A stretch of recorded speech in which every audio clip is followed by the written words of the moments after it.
వినాయక చవితి వస్తుంది.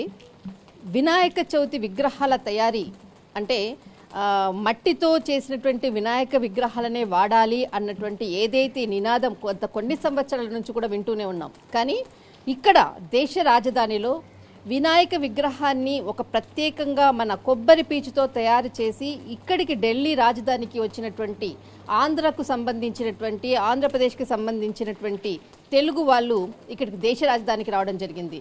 అసలు కొబ్బరి పీచుతో ఒక విగ్రహాన్ని తయారు చేయాలి అని అంటే అసలు అది ఎన్ని రోజులు పడుతుంది, దీన్ని తయారు చేయడానికి ముఖ్యంగా స్ఫూర్తికి వాళ్ళకు ఎక్కడి నుంచి వచ్చింది? ఫస్ట్ ఆఫ్ ఆల్ దీన్ని అతి మామూలు మహిళలు ఇంట్లలో ఉండేటటువంటి వాళ్ళు అంటే వాళ్ళ ఇంటి పనులు చేసుకుంటూ మిగతా సమయంలో ఇలాంటి విగ్రహాలను తయారు చేస్తున్నారు అన్నటువంటి చెప్పినటువంటి ఏదైతే గంగాధర్ తర్వాత మణికంఠ మనకి చెప్పినటువంటి విషయాలు నాకు తెలిసిన అంశం. ముఖ్యంగా ఈ విగ్రహాల తయారీకి అనుకోవచ్చు, దీనికి తయారు చేసేంత సమయం అనుకోవచ్చు, అసలు అనేక విషయాలను కూడా తెలుసుకునే ప్రయత్నం చేద్దాం. గంగాధర్, అసలు ఫస్ట్ ఆఫ్ ఆల్ దేశ రాజధానికి వినాయక విగ్రహాన్ని తీసుకొని వచ్చినందుకు ఫస్ట్ ఆఫ్ ఆల్ నీకు థ్యాంక్ యూ సో మచ్. ఎందుకంటే నేను నీకు ఇంత స్పెషల్గా చెప్తున్నానంటే మట్టితో చేసినటువంటి విగ్రహాలు మనం చూస్తూ ఉంటాం, కానీ కొబ్బరి పీచుతో వినాయక విగ్రహాన్ని తీసుకొని వచ్చి ఇక్కడ అందరికీ తెలిసేలా నువ్వు తెలియాలి మన ఆంధ్రప్రదేశ్కి సంబంధించినటువంటి ఇంట్లో ఉన్నటువంటి మహిళలు చేసేటటువంటి పనిని ఇక్కడ వాళ్ళకి తెలియచేయాలన్న నీ కాన్సెప్ట్ ఉంది చూడు. బట్ చాలా గ్రేట్ నీ ఆలోచన విధానానికి మాత్రం సెల్యూట్. అసలు గంగాధర్, ఏంటి ఈ కొబ్బరి పీచుతో తయారు చేయాలన్నటువంటి ఆలోచన నీకు వచ్చింది? అసలు దీన్ని తయారు చేయాలి అన్నటువంటి ఏంటి ప్రాసెస్ ఏంటి? అందరికీ నమస్కారం అండి. మాది డాక్టర్ బిఆర్ అంబేద్కర్ కోనసీమ జిల్లా, ఆంధ్రప్రదేశ్ రాష్ట్రము, మామిడికుతురు మండలం పాసిలిపూడి గ్రామంలో ఉండే మహిళలతో ఈ యొక్క ప్రతిభను తయారు చేయడం జరిగింది. ప్రపంచవ్యాప్తంగా ప్లాస్టిక్ విపరీతంగా పెరుగుతుంది. ప్లాస్టిక్ని తగ్గించాలనే ఉద్దేశంతో మేము కొబ్బరి పీచు, అంటే మా కోనసీమలో ఎక్కువ కొబ్బరి ఉంటుంది, కొబ్బరి నుంచి ఏం తయారు చేయొచ్చు అనుకున్నప్పుడు డొక్క నుంచి పీచు వస్తుంది, పీచు నుంచి మా సైడ్ ఎక్కువ తాడు తయారు చేస్తారు. అయితే తాడుతోనే కాకుండా ఇంకా పలు రకాల బొమ్మలు చేయొచ్చు అని చెప్పేసి మేము మా ఫ్రెండ్స్ అలాగే మా ప్రాంతంలో ఉండే మా మహిళలు, అంటే మా అక్క, మా చెల్లి, చిన్నమ్మ, ఇట్లాగా మా యొక్క బంధువులు అందరూ కూడా ఏదో ఒక కొత్తగా తయారు చేయాలి, సమాజానికి మనం ఇవ్వాలి అనే ఒక ఉద్దేశంతో మేము ముందుగా చిన్న చిన్న బొమ్మలు తయారు చేయడం మొదలుపెట్టాం అన్నమాట. ఎప్పటి నుంచి మొదలు పెట్టారు మీరు? ఇది 2019లో ఆక్సిజన్ అసోసియేషన్ ఒక సంస్థని మా స్నేహితులందరూ కలిపి ఏర్పాటు చేసి దాని ద్వారా సేవా కార్యక్రమాలు చేయాలని చెప్పేసి మేము మొదటగా మట్టి గణపతులను పంచిపెట్టేవాళ్ళం అన్నమాట అండి. అలాగే మొక్కలు కూడా పంచిపెట్టేవాళ్ళం. అలాగా మొదలుపెట్టినప్పుడు దీంతోపాటు ఇక్కడ కొబ్బరి పీచు ఎక్కువగా ఉంది కదా, దాని నుంచి ఏం తయారు చేయొచ్చు అని చెప్పేసి మా సభ్యులందరూ ఆలోచించినప్పుడు ఈ విధంగా తయారు చేయడం కారణమైందండి. ఎప్పుడు ప్రారంభించారు ఇలా కొబ్బరి పీచుతో చెయ్యాలి అన్నటువంటి ఆలోచన వచ్చింది? ఎప్పటి నుంచి ప్రారంభించారు? ఇది 2021 నుంచి అయితే మొదలు పెట్టామన్నమాట అండి. ఎంతమందితో ప్రారంభించారు? సుమారుగా 30 మందితో ప్రారంభించాం. ఈ రోజు ఒక 90 మంది మహిళల వరకు ఉపాధిని పొందుతున్నారు. ఈ విధంగా ముందుకు సాగుతుంది మాత్రం యాక్టివిటీ. అయితే 90 మంది వీళ్ళకు ఒక ఉపాధిని ఇచ్చినటువంటి మీ ఆలోచనకి మాత్రం చాలా గ్రేట్. ఫస్ట్ ఆఫ్ ఆల్ అంటే ఒక మహిళ ఒక రోజుకి ఎంత తను సంపాదించగలుగుతుంది? మా ప్రాంతంలో మహిళలందరినీ కూడా ఇంటి పనులు అయిపోయిన తర్వాత ఎక్కువ సమయం టీవీలు చూస్తూ ఉంటారు. కానీ ఈ రోజు ఈ పని యాక్టివిటీ మొదలెట్టిన తర్వాత టీవీని పక్కన పెట్టి ఆర్థిక సంపాదన ఎలా సంపాదించాలనే విషయంలో మా మహిళలందరూ కూడా రావడం జరిగింది. సుమారుగా ఒక మహిళ తన నెలకి 5,000 రూపాయల నుంచి 8,000 రూపాయల మధ్యలో ఇంటిలో ఉంటూ ఇంటి పనులన్నీ తాను పూర్తి చేసుకున్న తర్వాత ఒక 2-3 గంటల నుంచి ఒక 4-5 గంటలు కష్టపడుతూ ఒక నెలకి సుమారుగా ఒక 4,000 నుంచి ఒక 8,000 రూపాయల మధ్యలో సంపాదిస్తున్నారు అన్నమాట అండి. ఇప్పుడు అంటే ఒక వినాయక విగ్రహానికి తయారు చేయడానికి ఆమెకి ఎలాంటి ప్రొడక్ట్ ఇస్తారు? ఆమె ఎన్ని రోజుల్లో దాన్ని తయారు చేసి ఇవ్వాలి? మేము పీచు దీనికి సంబంధించిన రా మెటీరియల్ అంతా కూడా మా మహిళలకు అందివ్వడం జరుగుతుంది అన్నమాట అండి.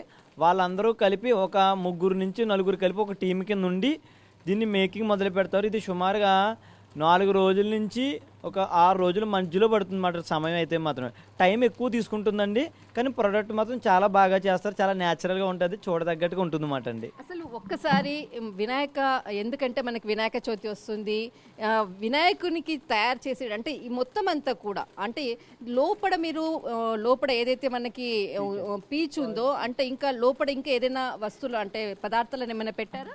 ఇది పూర్తిగా కొబ్బరి పీచుతో కోకోనట్ ఫైబర్తో తయారు చేసిందేనండి. దీనికి ఉపయోగించేది ఏదుందంటే 95% కొబ్బరి పీచే వాడతాం ఫైబరు. దాంతోపాటు థ్రెడ్డింగ్, గమ్ము, అక్కడక్కడ డెకరేషన్ మెటీరియల్గా అక్కడక్కడ ఏదైనా ఉందంటే అట్ట ముక్క లాంటిది వాడతాం డెకరేషన్ మెటీరియల్. అంతకు మించి ఇందులో ఏమీ ఉండదు మేడం, అంతా కూడా పీచేనండి. పీచే.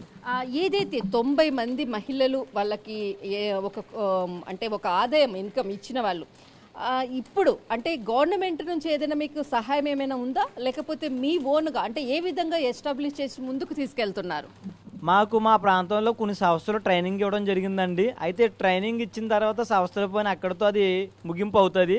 అయితే ఆ ట్రైనింగ్ తీసుకున్న తర్వాత మార్కెటింగ్ పరంగా ఎదరికి వెళ్ళాలని చెప్పేసి దీన్నే ఇంకా వాల్యూ అడిషనల్గా ఒక బిగ్ స్కేల్లో చేయాలని చెప్పేసి గవర్నమెంట్ నుంచి కూడా మేము ఆశిస్తున్నాం అన్నమాట అండి.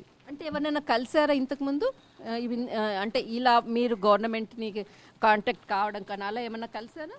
మేము గతంలో అయితే గవర్నమెంట్ ఏజెన్సీకి సంబంధించి నాబార్డు అలాగా తర్వాత హ్యాండిక్రాఫ్ట్స్ డిపార్ట్మెంట్ వాళ్ళందరినీ కూడా కలవడం జరిగింది. వాళ్ళ నుంచి కొన్ని ట్రైనింగ్స్ అయితే సపోర్ట్ చేశారు. అయితే ఇది మనకి న్యాచురల్ ఫైబర్ చాలా అవైలబుల్గా ఉంటుంది కోనసీమలో. దీన్ని ఇంకా బిగ్ స్కేల్లో చేయాలని చెప్పేసి వారికి మరొకసారి నేను గతంలో తెలియజేయడం జరిగింది.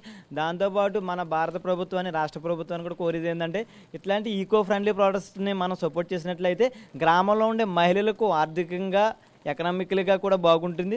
అలాగే మన పర్యావరణాన్ని కూడా ఎలాంటి హాని చేయకుండా మంచి మంచి గణపతులు తయారు చేసుకోవడానికి ఇది ఒక మంచి అవకాశం ఉంటుందని చెప్పేసి మీ ద్వారా తెలియజేస్తున్నాను. గ్రామీణ ప్రాంతంలో ఉండేటటువంటి వాళ్ళని డెవలప్ చేయాలి అన్నటువంటిది ఏపీ ప్రభుత్వం చాలా ముందుకు చేస్తుంది. అలా చంద్రబాబు నాయుడు గారిని కలవడము లేదంటే పవన్ కళ్యాణ్ గారిని ఏమైనా కలిసినటువంటి సందర్భం ఏమైనా ఉందా? వాళ్ళకి ఏదైనా ఈ ప్రాజెక్ట్ గురించి ఏమైనా డిస్కషన్ చేశారు ఎవరితోనన్నా? మేమైతే అంత పెద్దవాళ్ళని కలిసే ప్రయత్నం అయితే చేయలేదండి. అంత అవకాశం మాకు రాలేదు. మీ ద్వారా ఏదైనా అవకాశం వస్తే ఖచ్చితంగా కలిసి ఈ విషయాన్ని వాళ్ళకి ఒక మంచి డిపిఆర్ ఏర్పాటు చేసి వాళ్ళందరికీ కూడా తెలియజేయడం జరుగుతుందండి. 90 మంది మహిళలు అంటే ఒకే ప్లేస్లోనే ఉంటారా, ఒకే గ్రామంలోనే ఉంటారా, వేరే వేరే గ్రామాల్లో కూడా ఉంటారా? వేరే వేరే గ్రామాలు, వేరే వేరే మండలాలకు సంబంధించిన వాళ్ళు కూడా దీంట్లో పార్టిసిపేట్ చేస్తారు.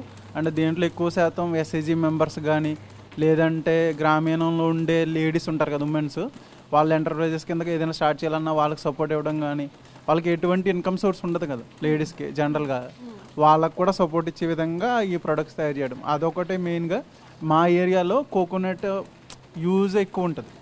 అండ్ మాకు రా మెటీరియల్ కానీ ఏదైనా కొంచెం యూజ్ ఐటమ్ తక్కువ రేట్లో దొరుకుతుంది. ఆ పరంగా దీని నుంచి తీసుకురావడం వల్ల ప్రొడక్ట్ పరంగా కూడా ఇది మనం దీన్ని ఎస్టాబ్లిష్ చేయడానికి అవుతుంది. అండ్ ప్లస్ మనం దీన్ని గుర్తింపు తీసుకురావాలని, కోనసీమ ప్రాంతానికి గుర్తింపు తీసుకురావాలని మేము కోరుకుంటున్నాం. ఏదైతే మహిళలు 90 మంది ఉన్నారు అంటే ఇంకా కూడా సంఖ్య పెరుగుతుంది ఖచ్చితంగా, ఎందుకంటే ఇప్పుడు వినాయక చవితి వస్తుంది, చాలా మంది కూడా వర్క్ చేసుకోవడానికి ఉంటుంది.